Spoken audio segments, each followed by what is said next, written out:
Donc nous allons parler des panneaux temporaires. Les panneaux temporaires prennent le dessus sur la signalisation habituelle. Ils peuvent être accompagnés d'un marquage au sol jaune, ça c'est fort possible. Ils seront présents juste pour la durée des travaux. Le danger annoncé sera par contre à une distance indéterminée. Ensuite, nous allons parler, alors là c'est un gros sujet, la signalisation d'intersection. Tout le monde le connaît, celui-ci, c'est le panneau du stop, il peut se repérer même de dos. Stop, c'est arrêt obligatoire. Qu'il y ait du monde ou qu'il y ait personne, c'est un arrêt obligatoire. Juste pour rappel du code de la route, si on ne s'arrête pas à un stop, on perdra 4 points et on aura une amende de 135 €. Ensuite, nous avons le panneau du céder le passage.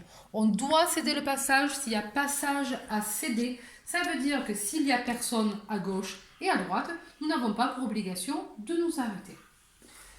Celui-ci, alors c'est un panneau que vous confondez souvent avec celui-là. Donc celui-ci nous indique une priorité ponctuelle. Ponctuelle, ça veut dire juste une seule fois. Quand on a ce panneau, nous serons prioritaires juste à la prochaine intersection et pas aux autres.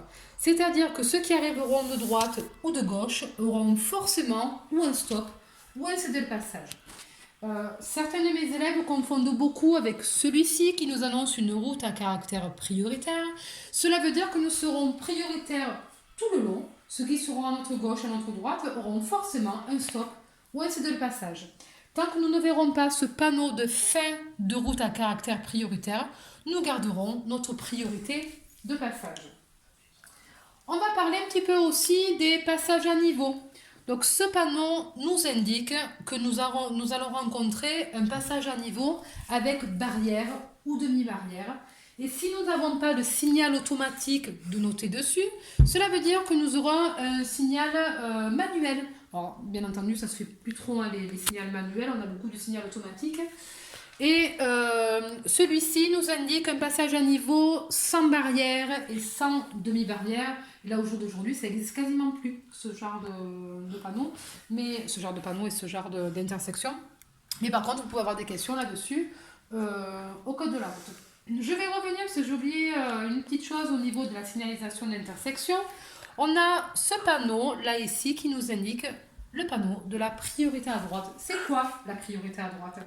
Si sur notre droite on a un véhicule qui arrive, que l'on a ce panneau là, forcément il sera prioritaire. Si on n'a pas de panneau du tout, pas de marquage au sol du tout sur la droite, ce véhicule sera aussi prioritaire. Demain, nous ferons un gros chapitre qui est la signalisation de stationnement, donc les entrées de zone, les sorties de zone, les alternances semi-mensuelles, les pairs, les impairs. C'est un gros chapitre et je sais qu'il y en a beaucoup qui sont un petit peu en galère à ce niveau-là. Donc voilà le sujet de demain. Merci de m'avoir écouté. À demain.